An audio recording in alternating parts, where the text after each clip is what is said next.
আসসালামু আলাইকুম। ট্যুরিস্ট ভিসার ক্ষেত্রে ব্যাংক স্টেটমেন্ট কেন এতটা গুরুত্বপূর্ণ এবং ব্যাংক স্টেটমেন্ট কিভাবে দেখালে আপনার ট্যুরিস্ট ভিসা পাওয়ার ক্ষেত্রে অনেক হেল্পফুল হবে, আজকের ভিডিওতে আলোচনা করব এই বিষয় নিয়ে। আপনি যদি আমার এই পেজে নতুন হয়ে থাকেন তাহলে পেজে অবশ্যই একটি লাইক দিবেন অথবা ফলো করবেন। আর যদি ভিডিওটি আপনি ইউটিউবে দেখে থাকেন সেক্ষেত্রে অবশ্যই চ্যানেলটিকে একটি সাবস্ক্রাইব করবেন। তো কথা না বাড়িয়ে চলুন শুরু করা যাক। আপনারা যারা ট্যুরিস্ট ভিসার জন্য আবেদন করতে চাচ্ছেন বা করবেন বলে চিন্তা করতেছেন, তাদের জন্য একটা কথা জানিয়ে রাখি, আপনার ট্যুরিস্ট ভিসা আবেদনের ক্ষেত্রে ব্যাংক স্টেটমেন্ট খুবই গুরুত্বপূর্ণ। সেক্ষেত্রে অনেক কান্ট্রিতে দেখা যায় যে আপনার নির্দিষ্ট পরিমাণে একটা অ্যামাউন্ট তারা রিকোয়ার করে রাখে। সেটা হতে পারে 1 লাখ, 2 লাখ, 5 লাখ, 10 লাখ, একটা নির্দিষ্ট পরিমাণ অ্যামাউন্ট যে আপনার এই অ্যামাউন্টটা ব্যাংকে থাকতে হবে।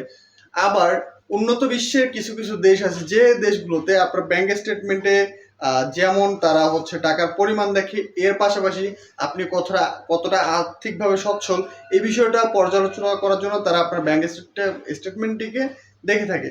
সেক্ষেত্রে আপনার যে ব্যাংকের ট্রানজ্যাকশনগুলো, সেই ট্রানজ্যাকশনগুলো আসলে কি পরিমাণ ট্রানজ্যাকশন হচ্ছে, কি কি পারপাস হচ্ছে, এই বিষয়গুলো তারা অনেক ক্ষেত্রে বিষয়গুলো ফলো করে। তো আপনার ফার্স্ট ওয়ার্ল্ড কান্ট্রি অথবা ইউরোপ আমেরিকাতে যদি ট্যুরিস্টদের জন্য আবেদন করতে যান, সেক্ষেত্রে আপনার ব্যাংক স্টেটমেন্ট সুন্দরভাবে গুছালো রাখা খুবই গুরুত্বপূর্ণ।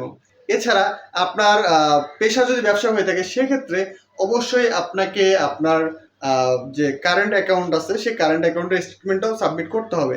সেক্ষেত্রে কারেন্ট অ্যাকাউন্টের স্টেটমেন্টের ক্ষেত্রে আসলে ট্রানজ্যাকশনগুলো ওইভাবে ম্যাটার করে না, বাট আপনার কি পরিমাণ বিজনেসের ভ্যালুয়েশন আছে বা আপনি কি পরিমাণ বিজনেস করেন এই বিষয়গুলো কিন্তু তারা অ্যানালাইজ করার জন্য আপনার ব্যাংক স্টেটমেন্টটিকে সুন্দরভাবে অ্যানালাইসিস করে তারা। তো একটা বিষয় মাথায় রাখবেন, আপনি যদি উন্নত দেশে যে কোনো উন্নত দেশে ট্যুরিস্টদের জন্য আবেদন করতে চান সেক্ষেত্রে আপনার যে ব্যাংক স্টেটমেন্ট আছে ব্যাংক স্টেটমেন্টটাকে অনেক সুন্দরভাবে আপনি পরিচালনা করবেন। আপনার ব্যাংকের ট্রানজ্যাকশনগুলো যেন খুব ভালোভাবে এবং একটা মার্জিত অ্যামাউন্ট হয়। তো এই বিষয়গুলো মাথায় রাখলে অবশ্যই আপনি যে কোনো দেশে ট্যুরিস্ট ভিসার জন্য আবেদন করতে পারেন এবং আপনার ট্যুরিস্ট ভিসা হওয়ার সম্ভাবনা অনেকাংশে বেড়ে যায়। তো আজকের এই ভিডিওটা আমি এখানেই শেষ করতেছি। আমার এই ভিডিওটি যদি আপনাদের ভালো লেগে থাকে তাহলে অবশ্যই চ্যানেলটিকে সাবস্ক্রাইব করবেন, পেজটিকে ফলো দিবেন এবং আমার পাশে সবসময় থাকবেন। ধন্যবাদ।